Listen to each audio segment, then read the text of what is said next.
அப்பனா என்ன சொல்லணும், இது 4 திருத்தி கொடுங்க, நான் அடுத்த தடவை எடுத்துக்கிறேன்னு சொல்லணும். ரிஜெக்ட்னு சொல்லிட்டு நீ திருத்தி கொடுக்கலாம் சொல்லல. அப்புறம் நம்மளா திருப்பி அனுப்பியிருக்கோம். சார் பியூஷ் கோயல் சொல்லும்போது கூட தமிழ்நாட்டுக்கு கொடுக்கப்பட்ட நீதி எங்க போச்சு அப்படிங்கிற மாதிரி பிரச்சாரமா பேசியிருக்காரு. நான் திருப்பி சொல்றேன், ஒரு காலத்துல நம்ம மொத்த செலவு உற்பத்தியில் 15% போல இருந்தால், 14% 15% போல, அது 10% நம்மளோட சொந்த வருமானமும் 4-4.5% நம்மளுடைய வரி பணமும் சென்ட்ரலி ஸ்பான்சர் ப்ராஜெக்ட்ஸும் அங்கிருந்து வர்றதாக இருந்தது. கரெக்டா? இன்னைக்கு உற்பத்தியில 2-2.25 தான் அவங்க கொடுக்கறது. நம்ம பட்ஜெட் இன்னும் 13-14 இருக்கு. நம்ம வருமானம் கொஞ்சம் சரிஞ்சிருச்சு. அதனால்தான் நம்ம கடன் அதிகரிக்கிறது. Partly because they are not giving us. So அடிப்படையாக நான் கேட்க வேண்டிய கேள்வி, நீங்க கொடுக்குற பணம் எங்க போகுதுன்னா, நீங்க கொடுக்கறதே எங்க பட்ஜெட்ல மிக குறுகிய அமௌண்ட் தான். மொத்த பட்ஜெட்ல இப்போ யூபி எடுத்துக்கிட்டா, ஒன்றிய அரசாங்கம் பணம் வரலன்னா யூபி நடக்காது. பீகார் எடுத்துக்கிட்டா, ₹1 பீகாருடைய முழு ஆண்டு நிதிநிலை அறிக்கையில் செலவு பண்றதுல 65 பைசாவோ 70 பைசாவோ ஒன்றிய அரசாங்கத்தால் வழங்கப்படுறது. நம்மளுக்கெல்லாம் 20 பைசா 25 பைசா. அப்போ அவங்களுடைய பங்கும் கம்மி, அது குறைஞ்சிக்கிட்டும் இருக்கு. அவங்களுக்கு இருக்கிற மாநிலங்களில் அவங்களுடைய பங்கு மிகவும் அதிகம், அது அதிகரிச்சு கொண்டே இருக்கு. நான் கேட்கிறேன், உண்மையிலேயே நான் திருப்பி கேட்கணும்னா, அவங்கெல்லாம் ₹1 வரி பணம் கொடுத்தாங்கன்னா நீங்க ₹3 4 திருப்பி கொடுக்குறீங்க. நாங்க ₹1 வரி பணம் கொடுத்தா ஒரு காலத்துல 50 பைசா வந்துச்சு, அப்புறம் 40 பைசா வந்துச்சு, அப்புறம் 30 பைசா வந்துச்சு, அப்புறம் 25. கொடுக்குற 25யும் என்னென்னமோ கண்டிஷன் போட்டு, இது சிங்கிள் நோட்ல ஏஜென்சி போடு, இது பண்ணு அது பண்ணு, பிரதமர் படத்தை ஓட்டு, சான்ஸ்கிரிட் பேர் போடுன்னு எல்லாம் கண்டிஷன் போட்டு கொடுக்குறீங்க. அதுக்கு மேல் நாங்கள் கொடுத்த பணம் எங்கே போச்சுன்னா, நீங்கள் கொடுக்கறதே ரொம்ப கம்மி தான். அதெல்லாம் தாண்டி 10 மடங்கு நாங்கள் செலவு பண்ணுறோம். அதில் எங்கேயோ தண்ணியில் கலந்து போச்சு, அவ்வளோதான். நான் மெட்ரோன்னு சொன்னேங்க, அதுக்கு மேல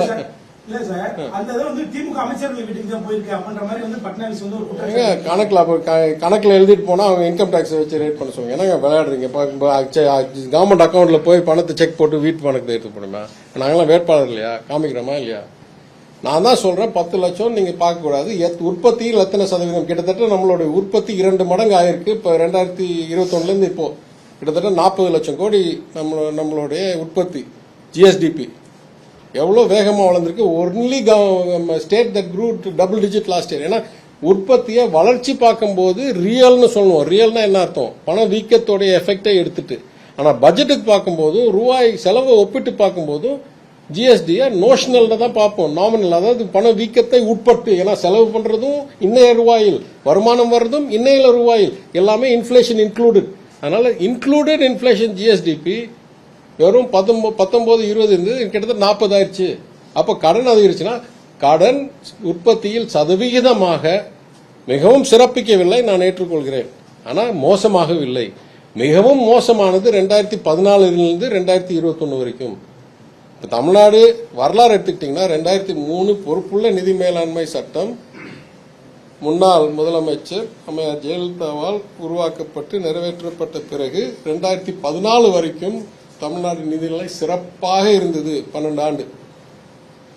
அதிமுக திமுக அதிமுக என்னைக்கு சரியா ஆரம்பிச்சதுன்னா, அந்த அம்மையார் பெங்களூர்ல கன்விக்ஷன் ஆகி ஜெயிலுக்கு போன உடனே 2014 இருந்து 2021 வரைக்கும் தொடர்ந்து ஒவ்வொரு ஆண்டும் வருவாய் பற்றாக்குறை அதிகம், நிதி பற்றாக்குறை அதிகம், சதவிகிதம் கடன் அதிகம், சதவிகிதம் வட்டி அதிகம்.